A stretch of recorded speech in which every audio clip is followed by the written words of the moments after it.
The television miniseries of The Hitchhiker's Guide to the Galaxy is an adaptation of the original radio series of the same name. Now, I am aware that the novel of the same name did come out a year after the primary phase of The Hitchhiker's Guide to the Galaxy ended its broadcast. Now, I'm not going to talk about the books at this time, but I probably should announce that coming soon I will start reviewing books, starting with J.R.R. Tolkien's classic, The Hobbit. Now, I am aware that the late Douglas Adams did point out one thing about The Hitchhiker's Guide to the Galaxy, and that is he preferred the original radio series over the television miniseries adaptation because the radio series had the advantage of allowing the imagination to be open to the listener, whereas the miniseries television adaptation was a bit more limited with what you could see and what you could imagine. I have heard similar comments from other writers, and I can totally understand where they're coming from. The radio series have the advantage to allow the listener to open his or her imagination. As with novelists, novels allow that same experience too, except with reading. And that is an advantage with those two mediums, and I'm not against that. Like many films out there, as well as other television shows, The Hitchhiker's Guide to the Galaxy television miniseries is an adaptation that does differ from its original source.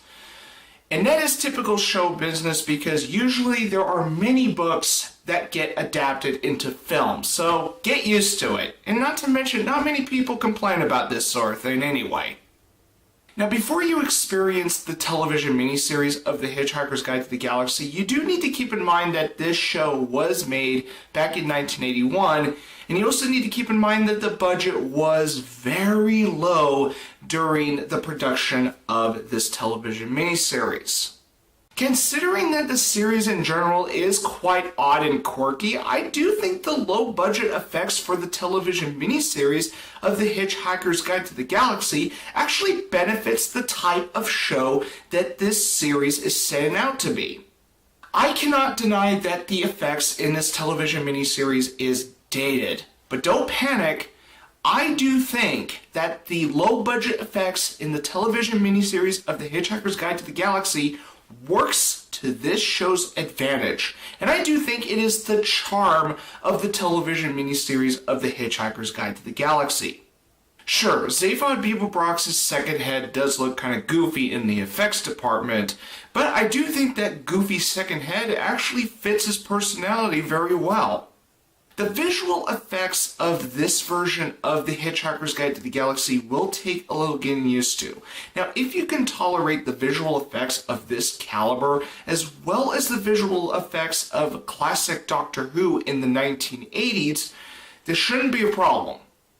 As for the music, I don't know who composes the background music for this version of The Hitchhiker's Guide to the Galaxy. I do know that the theme music composer is Bernie Leadon.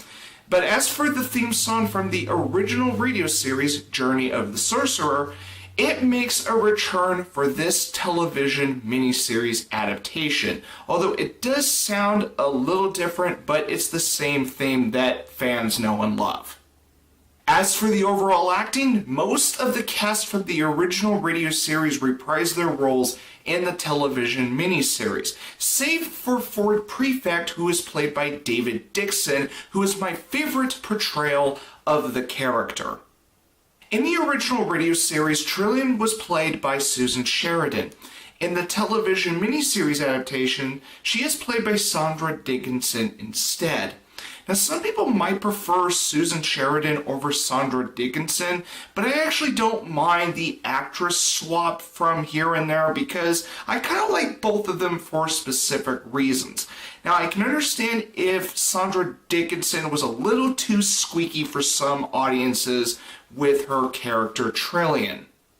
Fortunately, Mark Wayne Davey and Stephen Moore reprised their roles as Zaphod Beeblebrox and Marvin, the paranoid android.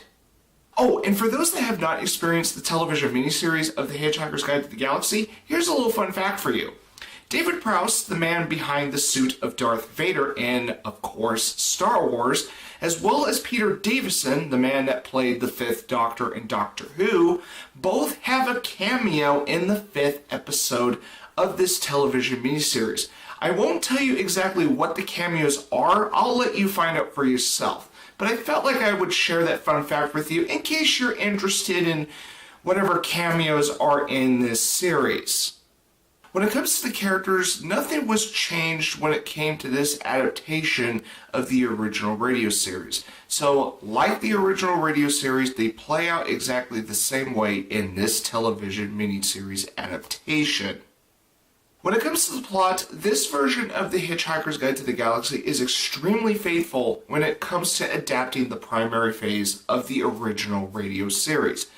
There are little liberties taken, but 95% of the original radio series, with its primary phase, was translated and adapted into this television miniseries. Even the narration from the original radio series makes a comeback for the television miniseries adaptation, which I think is a nice touch considering that it's honoring the original radio series, but also explaining how the universe works according to the Hitchhiker's Guide to the Galaxy.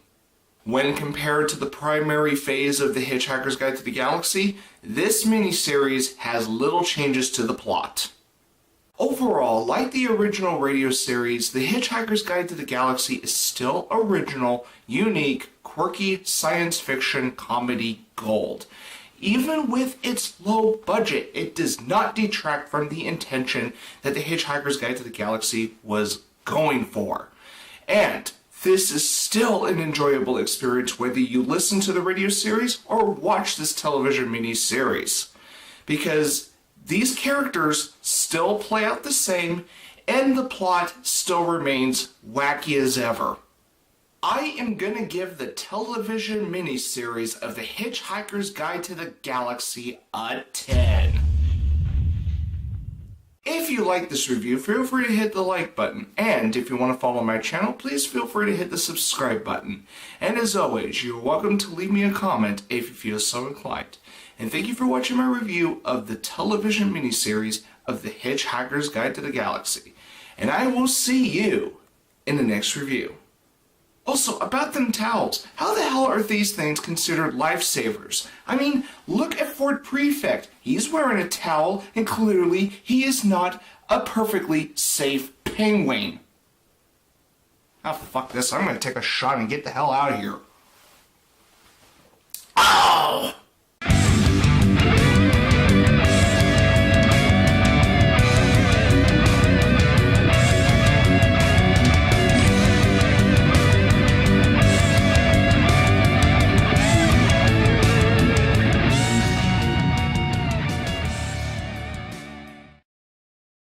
Your plastic pal is fun to be.